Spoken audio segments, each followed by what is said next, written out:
Speaker, আমি আজ এখানে দাঁড়িয়ে আছি একটি অন্ধকার ঘর থেকে ফিরে এসে, যেখানে আমার মতো আরও শত শত লোককে নিয়ে যাওয়া হয়েছিল, কিন্তু তারা আর ফিরে আসার সৌভাগ্য তাদের হয়নি।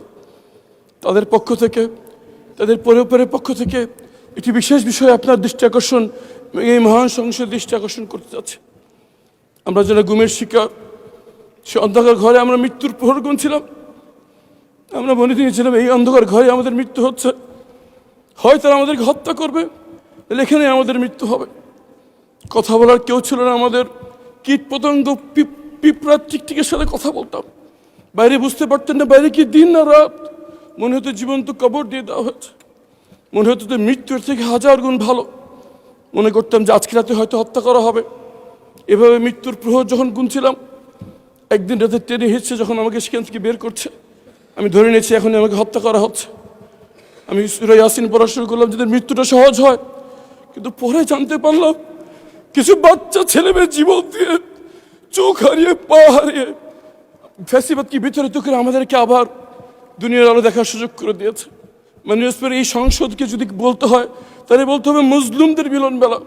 এখানে এমন একজন কেউ পাওয়া যাবে না যে গত ফ্যাসিস্ট আমলে জুলুমের শিকার হয়নি। আমি গুমের ভুক্তভোগী যারা ফিরে আসছে তাদের পক্ষ থেকে, গুমের ভুক্তভোগী পরিবারদের পক্ষ থেকে একটি বিষয়ের দৃষ্টি আকর্ষণ করছি। আমরা স্তম্ভিত হয়ে লক্ষ্য করছি আমাদের সাথে যা করা হয়েছে, এই জুলুম যদি এই বাংলার মাটিতে আর কোনোদিন না হয়, সেই নিশ্চিত করার জন্য যে দুটি আইন করা হয়েছিল, গুম প্রতিকার এবং প্রতিরোধ আইন এবং মানবাধিকার কমিশন আইন, বিশেষ কমিটি এই আইনগুলো বাতিলের সুপারিশ করেছে। মাননীয় স্পিকার, কেমন করে যে নিজের গুমের শিকার ভুক্তভোগী, যে প্রধানমন্ত্রী নিজের টর্চারের শিকার, তারা কেমন করে এই আইন বাতিলের পরামর্শ দেয়? মাননীয় স্পিকার, আমরা জানতে চাই কাদের কাদের। ধন্যবাদ মাননীয় স্পিকার, শুধু একটি কথা বলে শেষ করছি। আমাদের ভুক্তভোগীদের পক্ষ থেকে আমাদের আবেদন, যদি সরকার কোনো পরিশোধিত করতে চায়, এই আইনটিকে আগে অনুমোদন দিয়ে আইনের রূপান্তরিত করুক, পরে সংশোধনী বিল এনে তাকে সংশোধনী করা হোক। যদি সেটা না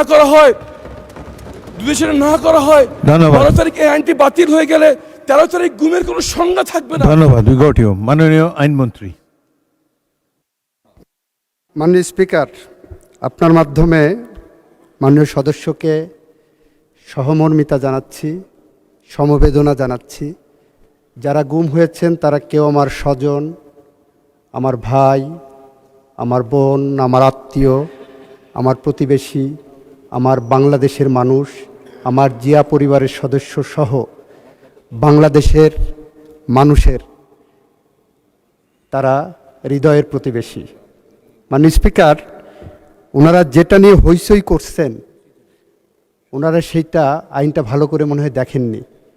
মানবাধিকার কমিশন আইন এবং গুম প্রতিরোধ আইন যেভাবে করা হয়েছে অর্ডিন্যান্সে, সেটা করলে গুমের শিকার সদস্যদের প্রতি অবিচার করা হবে। কারণ আমরা একই সাথে আইসিটি অ্যাক্ট 1973 সালে ক্রাইম এগেনস্ট হিউম্যানিটির মধ্যে গুমের সংজ্ঞা অন্তর্ভুক্ত করেছি। সেখানে বিচার হবে, তদন্ত হবে। একই সাথে এদিকে এটা করেছি, আবার গুম আইনে আমরা এটাকে ভিন্ন একটা তদন্তের কথা বলছি। ওখানে সর্বোচ্চ শাস্তি মৃত্যুদণ্ড কিংবা গুমের যারা অপরাধী, সর্বোচ্চ শাস্তি মৃত্যুদণ্ড কিংবা যাবজ্জীবন কারাদণ্ড।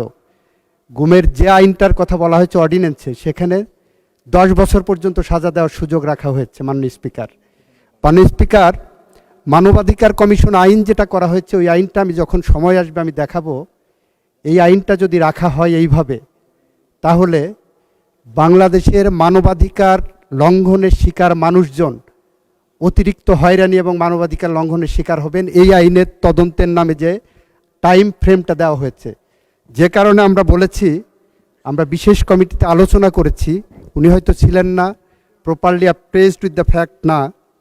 আমরা বলছি এই দুইটা আইনই আরও বেশি যুগোপযোগী, আরও বেশি জনকল্যাণমুখী, আরও বেশি ন্যায় বিচার নিশ্চিত করার জন্য আমরা এই সেশনের মাঝামাঝি বা পরবর্তীতে অংশীজনদের সাথে আলাপ আলোচনা করে পরবর্তীতে সুনির্দিষ্টভাবে বিল আনবো, যাতে করে অপরাধীরা কোনোভাবেই ছাড়া না পায়।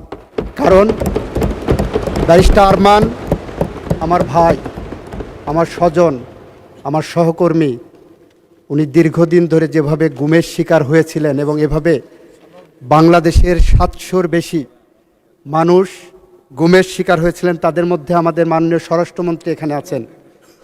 স্বরাষ্ট্রমন্ত্রী যেভাবে গুমের শিকার হয়েছিলেন, মৃত্যুর প্রহর গুনেছিলেন প্রতিদিন, তাকে যেভাবে পার্শ্ববর্তী রাষ্ট্রে ডাম্পিং করা হয়েছিল, যেভাবে উনি বিচারের মুখোমুখি হয়েছিলেন, যেভাবে উনি বাংলাদেশে ফেরত এসেছেন, এটা মনে করার কোনো কারণ নাই। গুমের সাথে জড়িত যারা অপরাধী ছিলেন তারা কেউ আইনের ফাঁক দিয়ে বের হতে পারবে।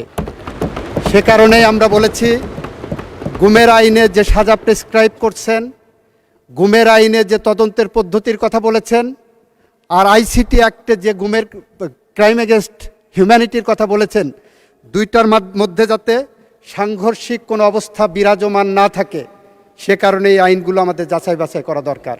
গুম আইনে আবার মানবাধিকার কমিশন আইনের তদন্ত সংস্থাকে রেফার করা হয়েছে। এই সবগুলো আমাদের যাচাই বাছাই করতে হবে এবং আমি আশা করব যাচাই বাছাইয়ের যে প্রক্রিয়া হবে সেই প্রক্রিয়ায় ব্যারিস্টার আরমান সহ এই সেক্টরে যারা ভুক্তভোগী হয়েছেন তারা সদস্য হিসেবে থাকবেন এবং তাদের মতামত দেবেন। আপনাকে ধন্যবাদ মাননীয় স্পিকার। ধন্যবাদ মাননীয় সদস্যবৃন্দ।